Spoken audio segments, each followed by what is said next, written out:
Hello guys! Welcome back to my YouTube channel. Hello sa inyong lahat. Ngayon po ay June 10, 2026 at ang oras natin ay 12:30 na po ng tanghali. Ayan. Magandang tanghali sa inyong lahat. So for today's video guys, as usual, update dito sa aming tindahan. Medyo matagal akong nawala. Siguro umuwi po kasi ako ng probinsya. 12 days akong wala dito sa bahay. So, yung tindahan, close open, syempre expected na yan na medyo bababa yung ating sales dahil si partner may pasok. Hindi naman pwedeng hindi siya pumasok. Syempre, trabaho niya yun. So, ang nangyayari, pagdating niya galing sa trabaho, saka lang siya mag-open.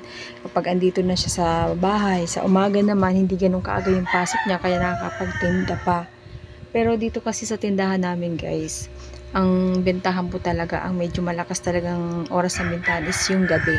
So kahit pa paano nakakalahati pa naman yung sales namin kumpara dun sa sales namin kapag whole day talagang open yung tindahan. So ganun po talaga, hindi naman kasi pagod talaga kasi umuwi ng probinsya kasi syempre once a year lang ako nakaka-uwi. Magkakasama kami magkakapatid tsaka yung mama namin kasi wala na rin naman akong papa. So, yun lang yung time na magkakasama kami. Kahit ilang araw lang sa loob ng isang taon. So anyway guys, ito nga pala yung status sa ating tindahan ngayon. Kahapon, may dumating akong deliver galing sa tindahang tapat. Pero syempre, marami pa rin kulang. Ayan nga po at nakikita nyo, wala na naman yung isa nating istante sa biskwit. Pero, so guys, meron lang bumili at balik nga po ako. So, ayan, nakapag-refill naman ako ng ibang mga kulang-kulang dyan. Ayan yung ating mga nakapilas-pilas na paninda. So, meron akong mga naidagdag dito. Actually, bago pa naman ako umuwi ng probinsya na idagdag na yun kasi may mga hinahanap dito si customer na wala pa sa amin. So, kahit matagal na po yung aming tindahan, ganun yung ginagawa namin. Kapag customer talaga namin yung naghahanap ng mga paninda na wala dito sa aming tindahan, nagdadagdag po ako. Katulad na natin itong, ayun guys, yung Birds Tree na twin. Tapos, meron din kami nadagdag ditong Joy na naka-plastic bottle. Ayan guys, so dyan sa tabi. Kasi wala po talaga ako niyan. Kasi mahirap naman mag-stock ng mga paninda kung hindi naman mabibenta kasi hindi naman hinahanap ng mga customer. Basta yung mga solid na customer namin ang naghanap. Kapag wala pa kami dito sa tindahan, bumibili kami. Para once na bumalik sila, meron na kami ibibigay sa hinahanap nilang item. Kaka-order ko lang nung isang araw. Yes, nung isang araw, pero kahapon, ayan nga po, at kulang-kulang na naman kasi sa hapon, sa gabi, namimili yung iba naming kapitbahay. Siguro mga pambaon o pang-ulam sa umaga. So, ayan po yung ating tindahan, guys. Wala tayong masyadong stock sa ating mga biskwit kasi na-display ko na. Tapos sa ibang chichiria din, pinabili ko na si partner ngayon, kakaalis lang niya. So, mamayang hapon, darating na yun or gabi, mai-display ko na. Tapos meron din ako in-order kay tindahang tapat kasi nga yung kulang na dilata, tapos yung ating mineral water na Absolute.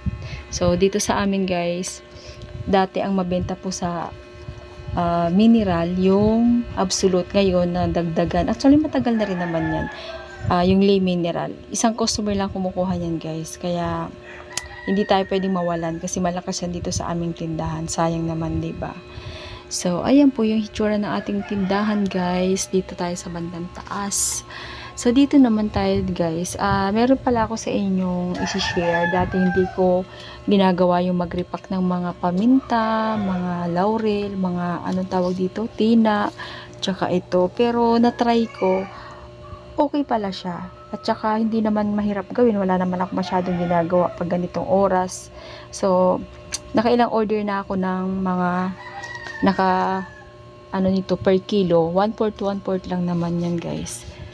Ayan. Marami-rami pa yan kasi bago ako umuwi sa Bicol, nag-repack ako kasi si partner hindi yan maasikaso. Kaya nag-repack na ako ng madami.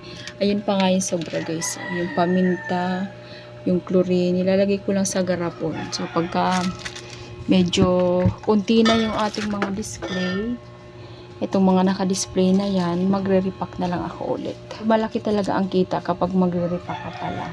Noong una kasi wala akong mahagilap na wala akong mabili na plastic na katulad nito. Pero, dun pala sa pinagkukunan ko ng school supply, meron pala sila. Kaya ngayon lagi na ako nagre-repack. Ito ang madalas kong i-repack guys. Tina, paminta, laurel. Laurel pala hindi pa. Tsaka itong chlorine. Ito hindi na kasi sobrang tumal naman yan. May naghahanap. Nabibenta pero hindi kasing lakas ng ibang mga nire-repack ko. Kaya ito yung talagang hindi na ako nawawalan. Ako na mismo nagre-repack. Mas malaki pa rin naman kasi yung kita. At saka hindi naman mahirap gawin, di ba? So hindi naman laging busy sa tindahan. May time naman ako. Kaya ako na lang nagre-repack. So ayan po yung iba nating paninda. Andun yung ating mga SIM card.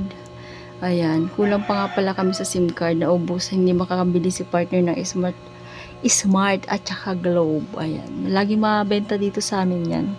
So, dito sa ating mga disposable, ipapasilip ko naman sa inyo yung aking disposable, guys. Isa ito sa pinakamabenta din dito sa aming tindahan. So, ayan. Ayan siya, guys. Ayan. Cups, plate, at saka yung disposable spoon and fork. Ayan, guys. Nagre-repack na rin ako nito kasi sayang naman yan. Meron din naman nabibilhan ng per kilo dito sa amin. Kaya ako naman din ang nagre-repack. So, meron pala akong order ngayon na soft drinks. Nilabas ko naman yung case niya dun sa labas. Sa labas, guys. Ayun, dun sa labas. Naglalagay pala ako dyan ng net sa gilid kasi sobrang init. At saka, buti na lang may dumaan dito na taga-Globe nagbigay ng tarpaulin. Medyo manipis lang pero okay na rin kasi kahit papano nakakaharang dyan sa init. Ayan, guys, hindi masyadong kita kasi nililipad. Ayan. Kahit papano nahaharang naman yung init. Sobrang init na naman dito sa lugar namin. So, ayan lang, guys, yung aking update dito sa aming tindahan. So, babawi tayo ngayon kasi andito na ako. Lagi na ako nandito. So, natapos yung bakasyon kaya bawi tayo sa ating benta. So, ayun ulit for today. Thank you for watching. Bye!